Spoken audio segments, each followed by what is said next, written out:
Acá está mute. Muy buenas tardes a todos.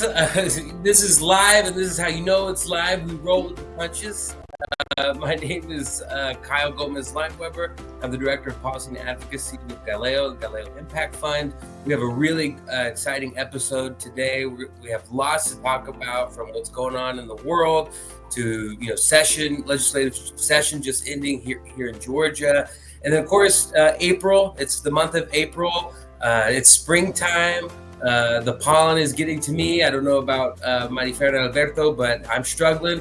But it's also Earth Month, and the 22nd is Earth Day. So we have a wonderful guest who we'll talk to later in the episode, Connie Di Cicco, who's with Georgia Conservation Voters. But I'm Kyle, one of your co-hosts. Marifer?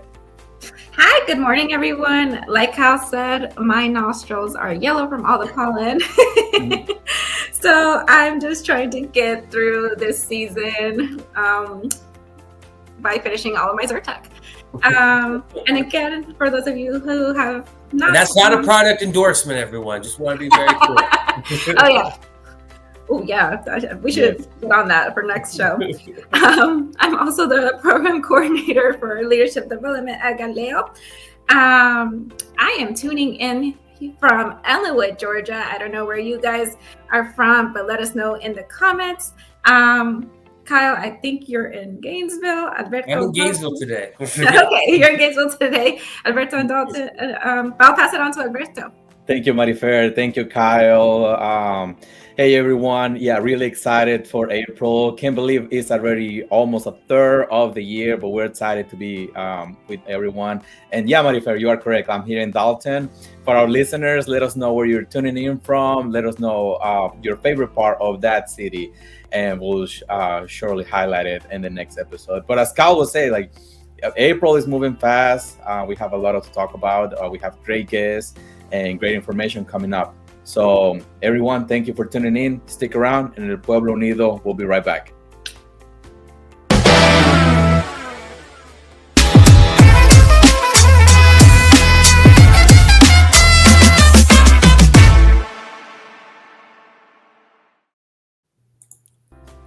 And we're back to the beginning section, Lo que nos importa. So as Marifer, Kyle, we are very familiar with everything that's happening, and this is just a platform for us to have a conversation while we have our thoughts. If our listeners later want to participate, we'll have that option as well.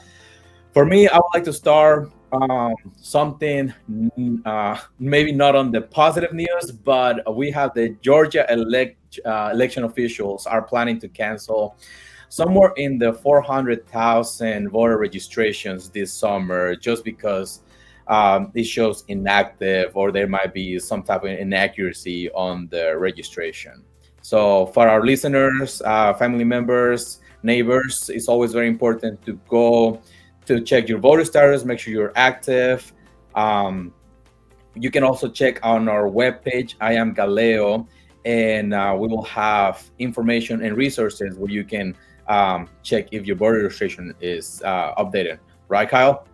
Yeah, absolutely. This is has the potential to have a huge impact on future elections, because we're talking about 500,000 people or nearly 500,000 people who are registered to vote in the state of Georgia, who might lose their registration here in the state.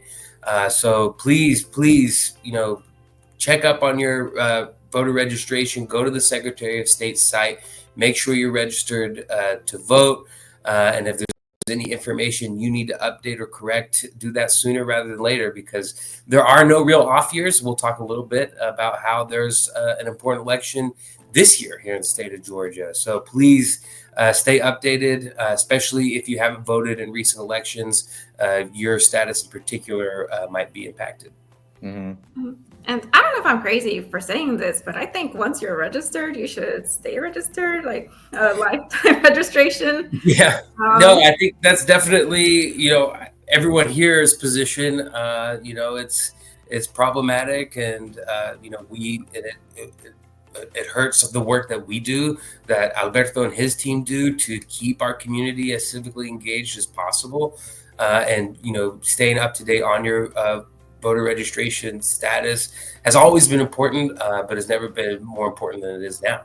Yes, especially because the presidential election just happened. So sometimes people will forget, like, oh, there's nothing until next 4 years. But as Kyle will explain, there's no off years. But yeah, Marifer, what do you have for us? Well, they hate to see us winning. So what I have is, unfortunately, we know the case of Gilmar Abrego Garcia, who was deported after having an immigration judge essentially saying, "Do not deport this man." And the Trump administration did so anyway to El Salvador. And now because of the media attention brought to this case, we know that it was an administrative error, but the administration is basically saying that kind of sucks. Sorry, not sorry. Yeah, it kind of already happened. So anyway. Yeah, no, it's really, but oh, go ahead. No, go ahead.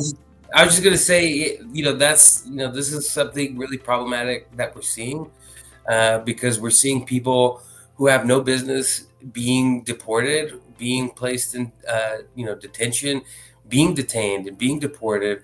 And we saw some of this in the first Trump administration. There were hundreds of people with legal status who were placed into ICE detainers during the first administration, and dozens who were deported when they shouldn't have been. And now we're seeing in the second iteration of the Trump administration that this is happening at such an alarming rate that it's hard to keep track, especially when the administration is making it clear that this is not of huge concern to them, and are going to continue to push back with the courts when they demand and tell them to bring people back. And right now, the Supreme Court put a stay on a pause on an earlier ruling. So we're going to have to see what happens as these things continue to go through the courts. But in the real world impact, we're talking about families that are being torn apart when they shouldn't have been in the first place. And it's really concerning for, I think everyone, not just our community. Right. And frankly, we don't know how many more Gilmars are out there who hasn't had that attention. So we'll be keeping a close eye on this case. Yeah, absolutely. And so there's lots going on, as we've already talked about in the world today, and especially as this relatively new administration I don't even think has made it to 100 days yet, which is kind of crazy. But we saw over the weekend that a lot of people, especially right here in Georgia, are making sure that are not happy and are making their voices heard. And there were thousands of people all across the state that showed up, not just in the city of Atlanta, but in places like Athens and Gainesville. I think I saw one in like Cobb County as well. So we're the hands-off protest. So people speaking out, wanting to protect and defend their rights, whether we're talking about civil rights, voting rights, rights of our immigrant population, and then also protecting those vital services from Social Security to Medicare to Medicaid, all of these things that have been called into question more now than perhaps they've ever been since these programs that so many people rely on were created. Yeah, especially because how the administration has conducted every policy. That is, I have connections that were affected because of the CDC.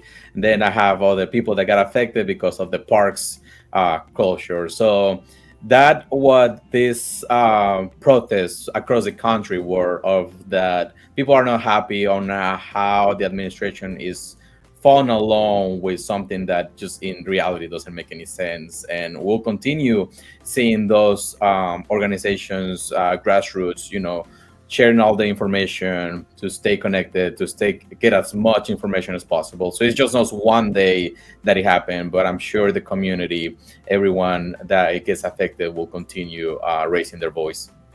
Absolutely. And, please continue to keep up with us. This is why we're doing this podcast, because there's so much happening in the world, and we want to make sure that our community is as informed as possible. And we'll continue to talk about these issues and even more as they continue to evolve.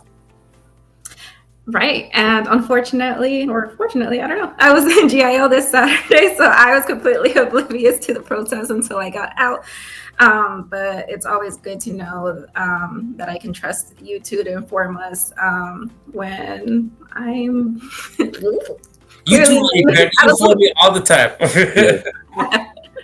But with that, we will be right back with our special guest.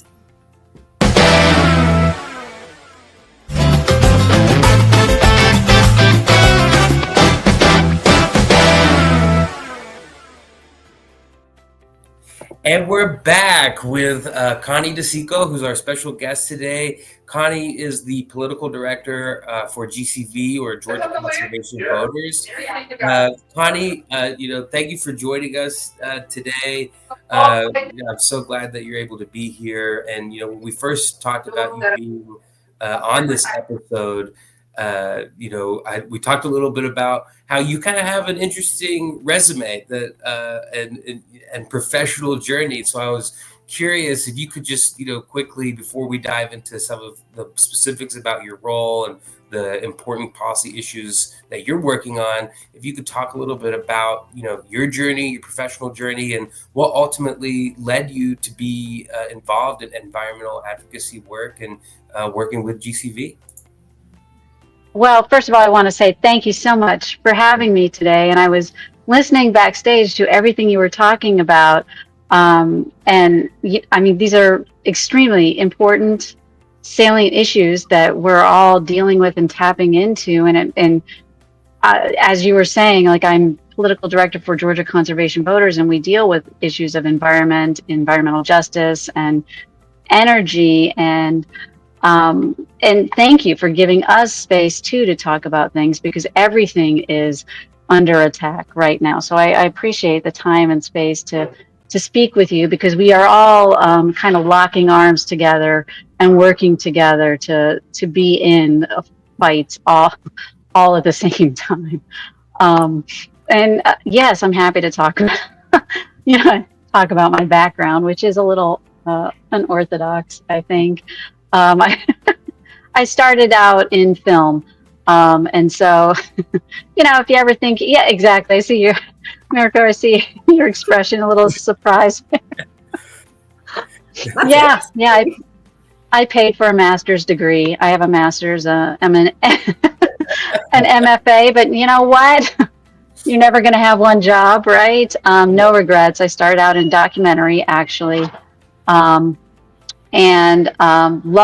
Loved it. Was a program director for Documentary Film Festival, actually out of film school up in North Carolina, and loved the work. I really thought I was going to be doing production, but again, life is unexpected, and ended up working with a lot of documentary filmmakers, the grandfathers and grandmothers of the movement, and that is actually advocacy. I apologize for a lot of the noise. I'm at a convention right now, so if you can hear that. Our listeners understand that as with everything happening, we always have to be on the move. And, life is happening right now. But that was a sort of a good baptism about advocacy, because those are people who are very passionate, and you have to believe in what you're doing to get the fundraising, to go out and find the people who are going to work on your issues and make the films, which take a very, very long time to not just make and then edit, but then bring to an audience and convince people to see. And if that sounds familiar, that is exactly what we are doing right now, right? We are trying to convince people to buy into issues and give money and knock doors and be present and show up every single day to very important things. And so I use that every single day. That was 30 years ago, but this is now, and it is the exact same thing. It's a different medium, but it is the exact same thing with what we do all the time, day in and day out. So,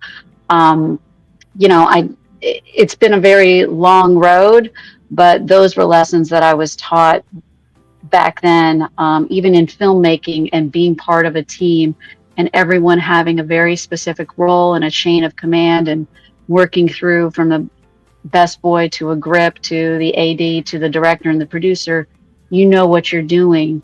All of those things have been very helpful in what I do today. My road to GCV kind of started with 2016 and 2018, and working within progressive groups, especially groups that were women-led and POC-led, but self-taught, and finding out when Ossoff was running and Lucy McBath was running, all of these groups in sort of the suburbs were figuring out how to do field work and what can we do and what can we tap into. And as we volunteered and really, really dug into the work in our own backyards, then we began to figure out what the processes were. We started to get jobs and we started to teach other people. And again, you see how that's how organizing works, is you give people more and more responsibility, you train them, you lead, and then you kind of branch out. And it's the pay it forward sort of methodology of, we're going to keep building a bench, building power, and extending our reach so that we can continue this and keep building a path forward so that we can affect change. And that's how it really began. Thank you, Connie. And yeah, and for our listeners, as you mentioned, like trying to stay engaged. For our listeners, for you, what was that moment where you said, like, this is it, I'm gonna be part of GCV?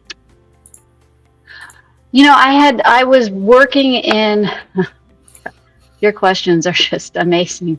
I was working in the financial industry, and it was sort of like a lot of times when you're in the arts or you're in these movements,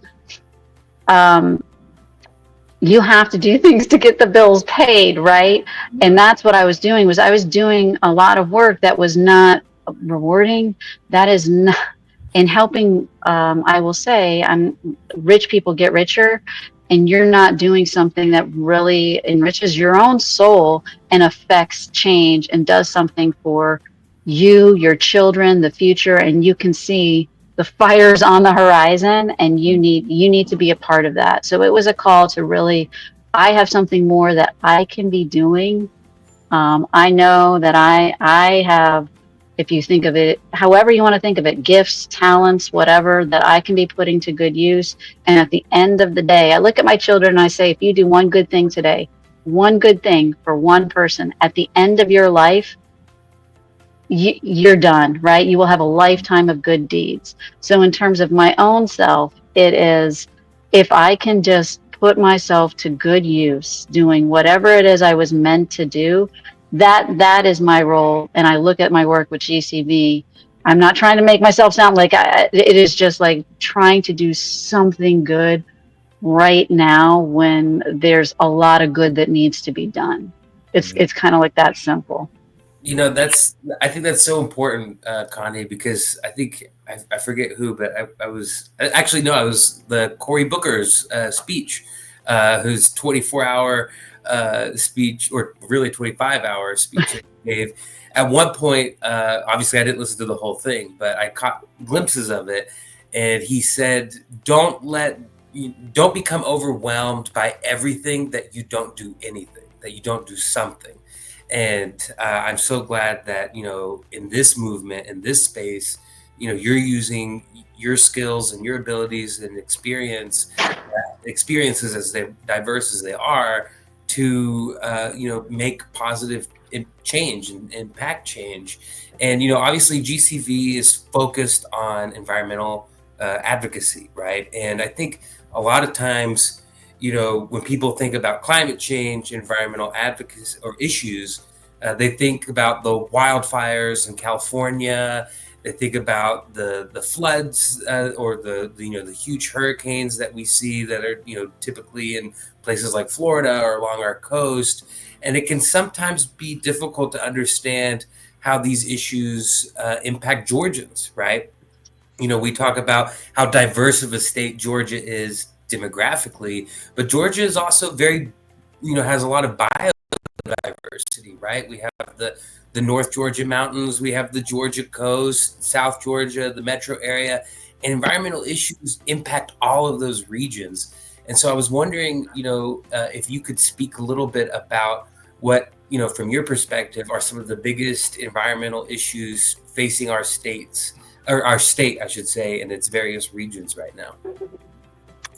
One of the things is we have resiliency on the horizon. So that's a big thing, is we do need to prepare for potential environmental impacts, because we've got a hurricane season that's coming up. And I just read today that the potential for this being one of the bigger hurricane seasons, and it's about to start.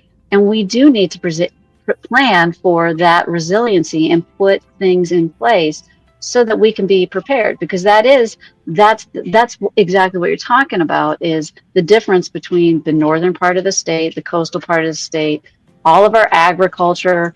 That's the great diversity of this state, and that, frankly, that's what brings all of these very different economies to the state. That's why we have this film industry, because it's so much like the coast of LA. It's we do have the coast, we have the mountains, we have the flat plains. You can do whatever you want here in Georgia. It looks like so many other places. It's so diverse. It's wonderful, but we have to protect all of that. The other thing that I would say that's also on the horizon, and it's not exactly what you're asking, Kyle, but we do need to protect our resources here in terms of data centers and what that forecasting looks like, because that's a tremendous energy burden that has potential to really hurt a lot of people here, in terms of bills and how the energy usage of those data centers, but also water, like the water that's going to be used in all of that. If we don't plan properly for how these data centers are coming, and if we don't plan for how many are going to be coming. So we think that there's a lot of things that we need to look at in terms of our forecasting with Georgia, and what makes us valuable here, and what makes us so attractive to so many different businesses coming to Georgia. Yeah, those are all good points, Connie. I think I've noticed, like, in addition to those data centers, warehouses popping up left and right, just land demolished for that purpose. But I want to pivot a little bit to the legislative session. Can you walk us through what GCB has been tracking or tracked during the session, what passed, what you wish would have passed, and why our community should care about the advocacy behind the scenes? Sure. That's a great question. And from the outset, we were pushing for clean energy resolutions to, again, sort of make a plan for Georgia by 2050 to put in place clean energy. That was a resolution that was dropped, but it didn't receive a hearing. So we're going to continue to push for that for the future. We had also pushed for legislation revolving around community solar, and there was a House bill and a Senate bill, and neither one of those went forward. They were in committee and they did not receive a vote on either side. So we're going to continue to push for that, because that is, that's really, really important. And I feel very strongly about community solar, because this is another one that not only helps people with their bills. Essentially, you're going to get a credit on your bill, and it's for people who would not normally be able to opt into solar. So you could put solar panels on your house if you have a house that is great for solar, but this is for people who might be in apartments or their house isn't right. So this is great, but there's, it's two issues there. One, you wouldn't normally, because you're in an apartment or a place that isn't great for it. But the other thing is the psychology behind that. You're allowing people to now opt in to a larger movement and get the feels from that. And I think the psychology behind that is so, so important. It is allowing people, like, not a lot of people can get EV cars because they are so priced out of that, or they're not able to drive cars, period. But think about the psychology behind, oh, I get to be part of the clean energy movement and how nice that feels. There's an opting in, getting to be part of that. That's psychological. And I think we need to start thinking of things in those terms. And rather than it's for a certain kind of person, this is for everybody. No, we need to start letting everyone be a part of it and thinking of how can we make it possible? And community solar is one of those things. And that's why I believe so strongly in it. So that's another one that we'll be trying to push for again next session. The other ones were data centers. There was a great data center bill that we called pay to play, which would help people with their bills, essentially, because as we get more data centers, and we are not against data centers because they're coming. I'm on a cell phone right now, which is, part of data center. All of us are using data centers. But this would reduce the burden. It's going to make data centers pay for their own operational costs. And that's so, so important, rather than pushing that burden onto the people, onto ratepayers, people who are paying bills. It's going to make the people who are building the data centers pay for it themselves. And the other one is the PSC bill, which is bringing back it's a Consumer Utility Council bill, and it's bringing back a Consumer Utility Council, which we used to have. And this is a legal advocate for consumers, for ratepayers, and for small businesses. So this would be somebody to advocate for ratepayers when there are things like rate hikes. And PSC has somebody to do that. Why shouldn't we? And that's why we're advocating for it, because you need somebody on your side in court cases. And essentially that's what the CUC would do. There was a good bill that got passed, which is EV related, and it extends an exemption for the new EV tax that is going to go into effect. And that was HB 652. And so on the very last day of session on Sine Die, that was passed at the very last minute. And so we were super excited to see that exemption extended for one more year. So that'll go into effect in 2027 is the effective date now for the tax. So that was a good thing that happened. And I think, Kyle, were you gonna say something? Oh no, I was just gonna say, because I know we're running Yeah. low now, but one, thank you for all the work that you do at the Capitol. It's great seeing seeing you at the Capitol doing your work, even though our work doesn't always overlap. But I really like how, when you're talking about these issues, you paint it in such a way that, like, you talk about how, even if it's not necessarily you don't necessarily see the data centers in your community being built, although certainly in mine I see them getting approved by local councils and commissions and things like that.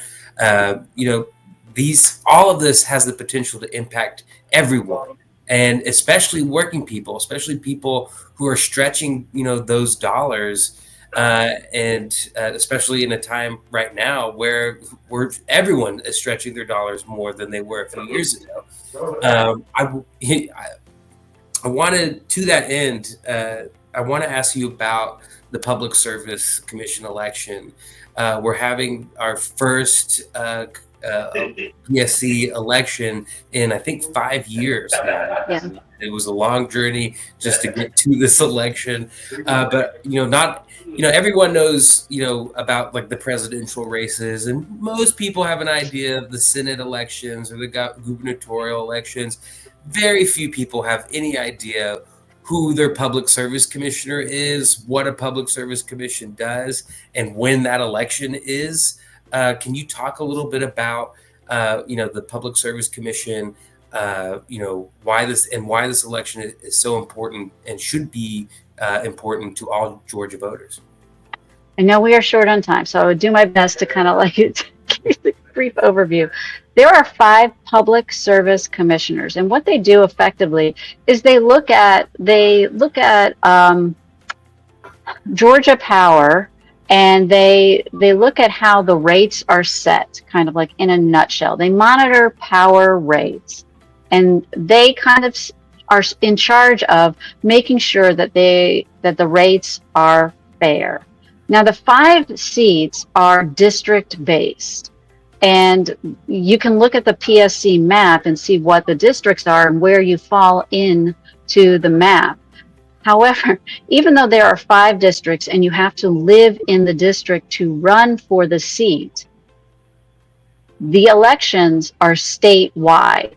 So when there is an election, this is a statewide election, and the entire state will vote on those seats. So it's not quite it is not representative. It is run unlike any other election. And it's actually not, that's not the way that it should be. These are basically statewide elections, and only, when you think about it, like only the governor represents the entire state. But District 1 of the PSC, that person is supposed to represent District 1, but the entire state will vote on that person, which means if District 1 is more POC, then the entire state gets to vote on them, which dilutes that entire election. And that's why this is so problematic. There are actually 2 seats that are up for election. It is District 2, which is Tim Eccles, and District 3, which is Fitz Johnson. There are candidates who have qualified for this. The primary is in June 17th. And then these will be the very big elections. As Kyle said earlier during the very first part of the show, it's always election season in Georgia. There is always an election here. These will be, as I say, the big sexy races for 2025. So do tap in, check out our website, check out Galeo's website, look for information on this, because these will be the great big races. You'll want to volunteer. You'll want to look for these campaigns. There are 4 Democratic candidates on the District 3 side. There is 1 candidate for Democrat on the PSC side for District 2. These are exciting races.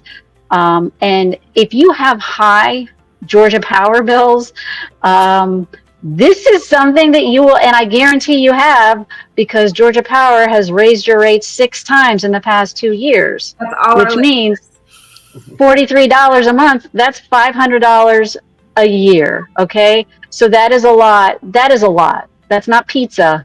That's a car payment. That is part of a mortgage. That is part of rent. This is a lot of money a year. Meanwhile, their profits have skyrocketed. You will want to tap into these races. I hope that gives a pretty good overview in a short amount of time. But that's why these are important. Thank you so much, Connie. I don't know if Alberto or Marifer have one last burning question that they want to ask. I'll give you the floor.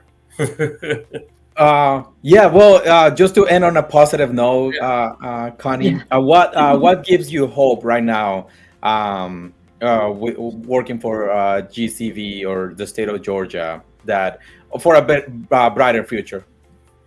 I'm going to say that working, and this is not to suck up, but working with organizations like you guys, because it is energizing, it's reinvigorating, and being in it together, right? And it's not the misery loves company. It is, we share an energy, right? And I do get so much from that. it feels very, very good. So that does give me hope, because it was learning it a little bit late in life, but tapping in and tapping out. We're not all doing it all at the same time, but there is strength in numbers. It feels like that is such a very big hope. And seeing all of that, again, like the protests over the weekend, seeing all of that, there's a lot of hope in that.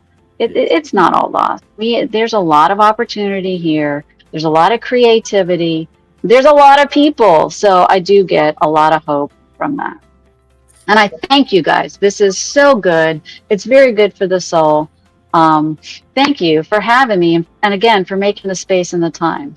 Connie, thank you so much for joining us and talking about these issues. I always say that if you want to understand Latino issues, if you want to understand Latino family values, think about what are working people issues, what are working family values. And I think you've done a great job talking about whether it's the PSC election that's coming up, as well as the policies and legislation that you were working on last session, and I'm sure you'll be working on next session, how they impact all of us, and they certainly do. Just real quick before we move on, I want to know, how can folks who are interested in learning more about GCV and the work that y'all do, where can they go to learn more about GCV? We are at gcvoters.org. You can also email me, Connie, at gcvoters.org. Happy to answer any questions, sign up for our newsletter. Just send us an email. Awesome. Thank you so much, Connie, for joining us today on our El Pueblo Unido episode, our Earth Month episode. These issues impact all of us. So thank you so much, Connie. And we'll be right back, everyone, with El Pueblo Unido. Thank you.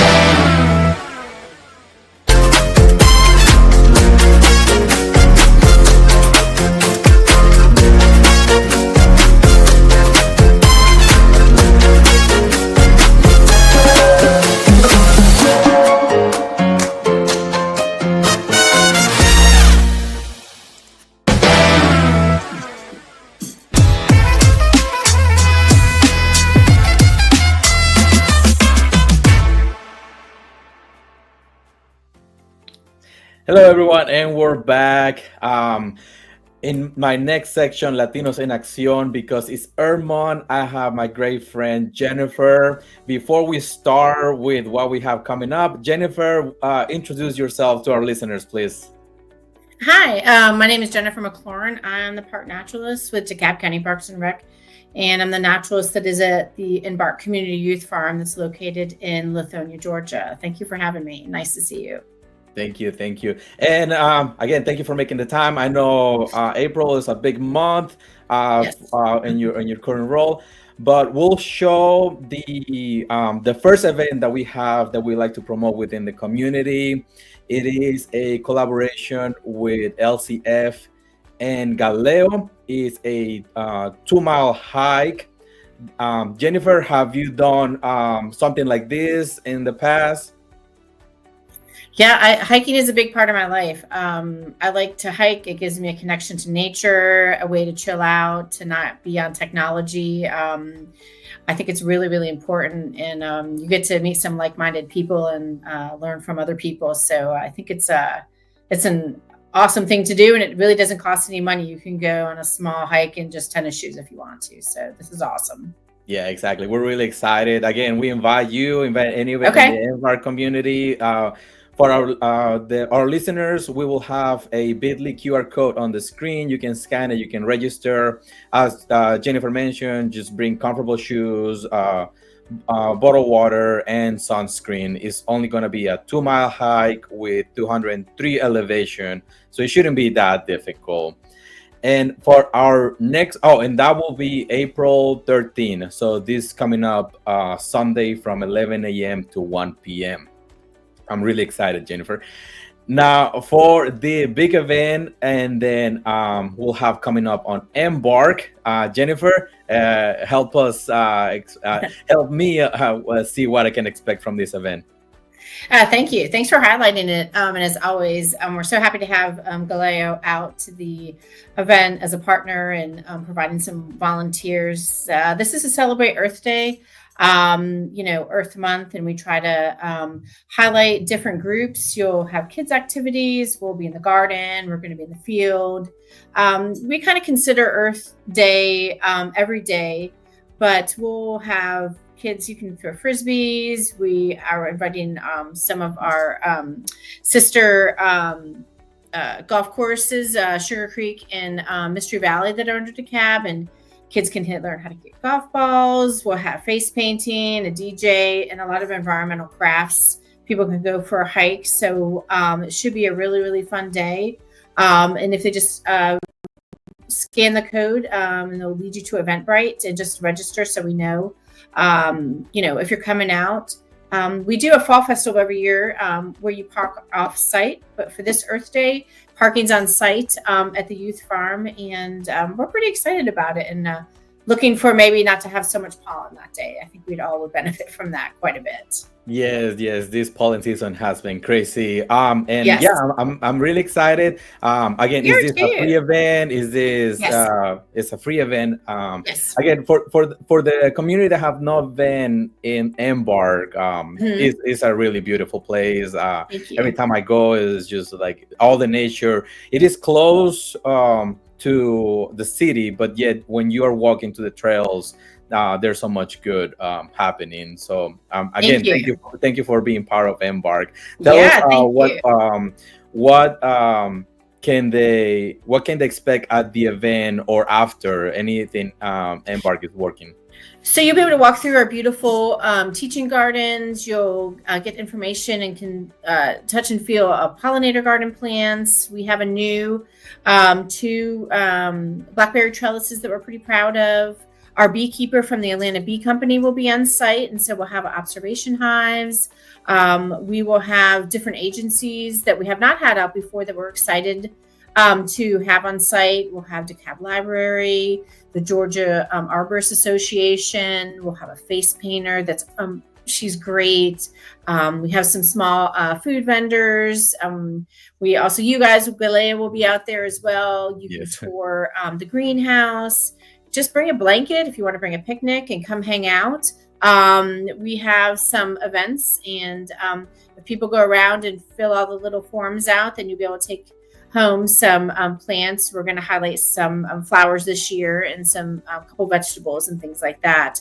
It's just a way to kind of reconnect and learn about what you can do to help Mother Earth, and also just come enjoy the youth farm. It's a really beautiful place. We're not too far from the Gwinnett County line, and we're located in Lithonia, Georgia. And again, everything is free to get in. There's no charges for that. Just if you want to get, face paint and stuff like that, there is a small fee with the vendor. Mm-hmm. Yeah, no, it's gonna be a really fun event. I hope so. It's gonna be really excited. Yep. Again, we have your email there, so if anyone have any questions or something they want to reach out, there is the information. So, and as you said, I'm really happy that you mentioned that. Yeah, we have Earth Month, but we live all on this earth, right? So we had to celebrate it every single day, taking care of. In your work or field, any other events that the community should be aware of? If you go to our Eventbrite page, that is our main way of communicating besides the website. You can also find our other parks. We have other park naturalists at Mason Mill, Constitution Lakes, and Arabia Mountain. And you can see all the program offerings that we have in case you are on that side of town. We will have junior beekeeping coming up in June. We'll post that soon.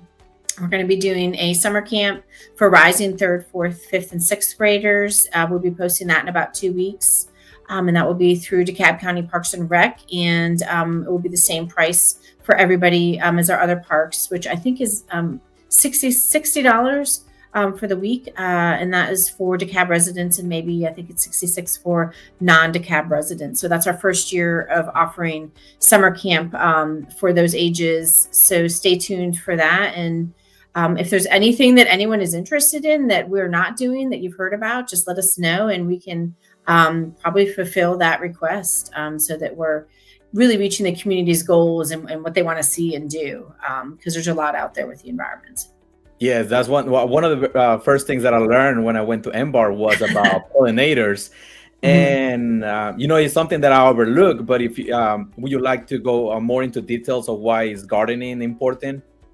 Yes, there's so many different ways to garden, and so what we try to highlight in our teaching garden is different methods. We're all organic, non-GMO, or heirloom. We grow 90% of our plants from our greenhouse, but we also talk about pollinators, something called integrated pest management, and we have our pollinator gardens to show if you plant pollinator plants that are native to the Southeast, they're going to bring beneficial insects into our garden and help us with, eating maybe some of the bad bugs that are getting our food crops. And just talking about that, of having a healthy ecosystem and what to plant and what it looks like, and people can feel it and touch it and see it, and see if that would work in their yard, whether they have shade or sun. We really try to highlight what people can do on their own. And we want people to come to the garden. We have volunteer days on Tuesdays from 3 p.m. to 6 p.m. and 2 Saturdays a month. And so we just want people to come out and ask questions and kind of learn on in our garden, so they can go back home and be successful in their garden, whether it's on a balcony, in an apartment, a big backyard, and just to feel that, confidence when they're going and purchasing plants, because it can be really overwhelming. So we really try to provide that and instill that for any of our participants or groups that come out. Yeah, I remember when there was a garden conversation. Another person got so inspired that the next year they were showing all the pictures of how the garden became, and then it kind of became like a little competition in that's awesome. It had the best garden. Yeah, and again, it was all thanks to Embark, just trying to show that it's not that difficult, that it is possible, and that we, as you said, we have to take care of the environment. Yes. So again, thank you, Jennifer. Any last messages for the community? Something that you would like to share? I just kind of think get outside and don't be afraid to try things, and really don't be afraid to ask questions. I think if you only love tomatoes, plant tomatoes and grow some tomatoes. I think kind of start out small sometimes and be successful in that, and grow what you like to eat, so that maybe takes a little bit away from purchasing something from the store. And then, it always tastes better if you grow it yourself. So again, thank you for the opportunity. And, I just can't thank you guys enough. We enjoy working with Galeo so much and have been a wonderful partner with us and coming out. And we learn from you guys all the time. And you guys are just, I have to say, a wonderful organization to partner with. I think anyone doing that is really, really lucky. So thank you for that partnership and continued education when we do things together. So we look forward to seeing you guys on Earth Day. Yeah, thank you. We appreciate it. You're welcome. And thank you to our listeners. We'll be right back with our next section, Ponte las Filas. Okay, bye-bye. Thank you.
Hello, everyone. Thank you, Jennifer.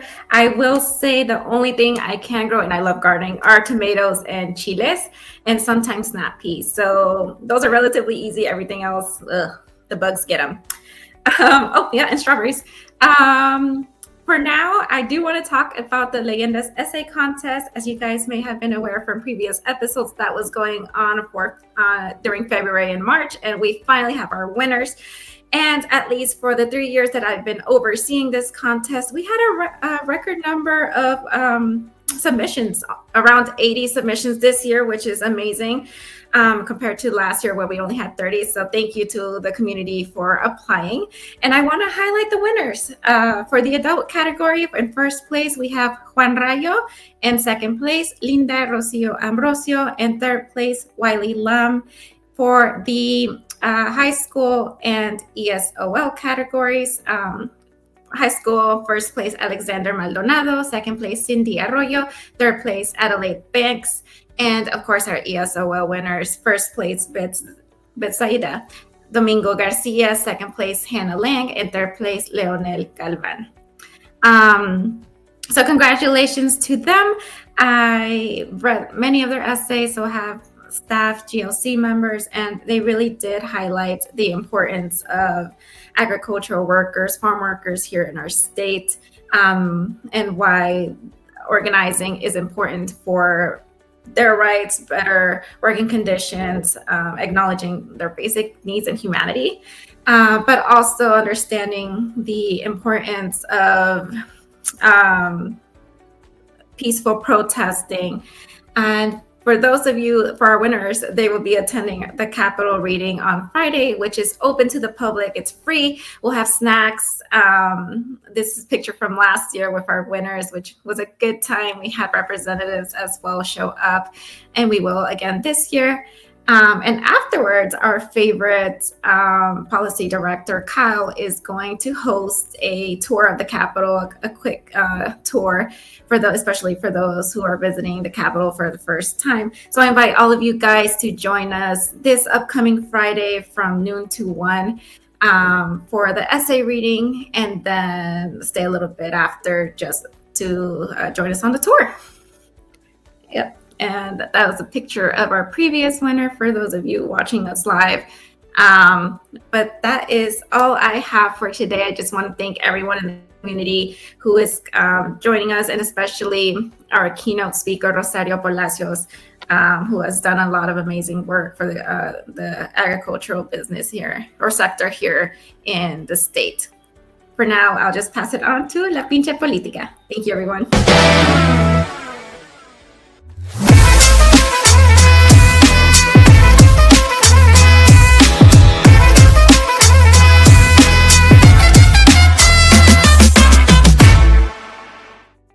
Hey everyone, welcome to La Pinche Política. Lots happened. We had our legislative session just ended last week. For those of you who don't know, Georgia has one of the shortest legislative sessions of any state. We have 40 legislative days, and then that kind of stretches over, with holidays, and then there are committee work days when they're technically not in session, so that's why it's not over and done by the end of February, right? But this was an interesting session. One sine die, which is the last day of session, which was this past Friday, ended early. Typically, that last day of session goes into the wee small hours of the morning. The Senate unexpectedly adjourned relatively early, I think before 9 o'clock. And then the House went on for a little bit longer, but ended shortly thereafter. And it was a surprise to a lot of folks. I know I was down there at the Capitol prepared to go until the bitter end. And it was confusing, but a welcome confusion when it ended a little bit earlier than expected. And because of that, there were bills that we were tracking that we were going to be, that we expected to fight to the very end. that to those wee small hours into midnight and to 1 a.m. And because of session ending early, that gave a lot of advocates a little reprieve, at least until next session. So SB 21, which is a piece of legislation that we were tracking during session, that would remove sovereign immunity for local officials and local governments that enforce quote unquote sanctuary policies, which would just make it easier to sue governments and sue government officials and put local tax dollars paid by local taxpayers at risk. And so we expected that one we weren't sure where it was going to go. But once session ended early, it was clear that, at least for now, that bill is not going to become law. There were a number of elections related bills that we were tracking and working hard against that we were worried were going to be put up for a vote in the House, on the House side, in the final hours and the final moments. That did not happen. So a lot of bad pieces of legislation that we were looking at did not pass and will not, at least for the time being, become law. We'll have to see what happens next year with the next session, which will be the second session or the last session of this legislative term that we're in. So we're kind of in limbo with a lot of these bills. And so, that's definitely something to celebrate. And we certainly have and will continue to do so. But also wanted to make space and acknowledge that there were some bad bills that passed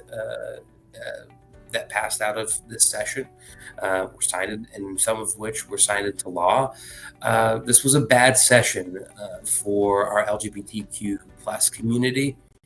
We saw anti-trans legislation make it across and pass out of the legislature. We saw the RFRA, bill that we were working against, pass out of the legislature, which our argument has been, and our partners' arguments have been, that RFRA, that bill, would essentially provide a license to discriminate and make it harder for people to access important services and care, and that includes care related to STDs and HIV and the prevention of the spread of HIV, which is very important here in the state of Georgia, because we have one of the highest rates of any state in the United States of HIV. And so that was a real concern.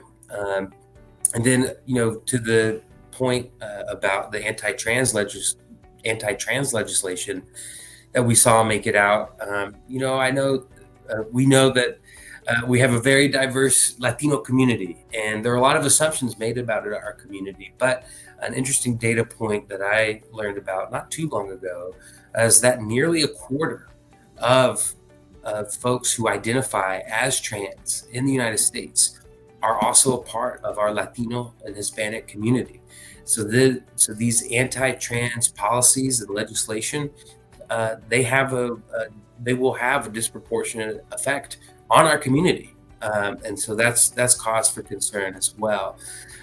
Session, there are things to agonize over and to organize around moving forward, and then there are things and victories and small wins that we can celebrate as well. So that's as quick of an update I can provide on this past legislative session. We'll continue to talk about as we move forward about what has become law, how these things are going to be implemented, and how they'll impact your lives from day to day. And then, of course, we'll continue to work and advocate and discuss what we're seeing at the local, state, and federal levels, regardless of whether or not the legislature is in session. So that's it for La Pinche Politica, and we'll be right back to sign off with my co-hosts.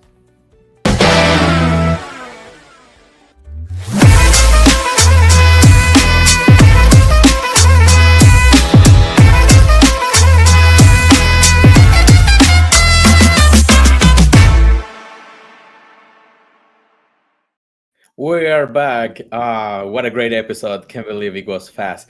So, for everyone, if they got inspired for everything that we do, you know how you can empower your favorite Latino org? I'll tell you right now, by sponsorships, which will sponsoring us. And so please consider being one of our sponsors. We have a number of sponsorships available for our Power Hour event. Be sure to save that date, which will be on May 29th. And it'll be a quick but nice event from 5 o'clock to 7 o'clock in the evening. We're still looking for sponsors. And so that's one of a number of ways you can continue to support the work that we're doing all across the state of Georgia. Yep. And you know what they're going to have? An open bar. Hey, It starts at 5 o'clock. So right after work at the bar, enjoy, have a good time while also supporting us and doing good overall. And on that note, also happening in May, our next show on May 13th. Join us for our 4th episode this year. Like today, we're going to have like every day that we're on here, a special guest to provide information that impacts us, impacts our community, impacts the state of Georgia. So join us at noon on May 13th. Yes. Again, thank you everyone for tuning in. Remember that if you sponsor, you could have your business present in our Power Hour and future events as well. Yeah, this is a great opportunity for us to celebrate not just the work that we're doing, but if you sponsor us, then we get to celebrate you, a Latino business owner, Latino entrepreneur, and all the great ways you're contributing to our state's economy. And so you can learn more about the Power Hour and as well as other work and other things that we're doing by following us on all of our socials. We're pretty much everywhere. We're on Instagram, we're on Facebook, we're on LinkedIn, we're on TikTok, we're on YouTube. And then, of course, we have our website where you can learn even more about us by visiting galeo.org. Yes. And thank you, everyone. And that's it. And remember, El Pueblo Unido Jamás será vencido. Hey.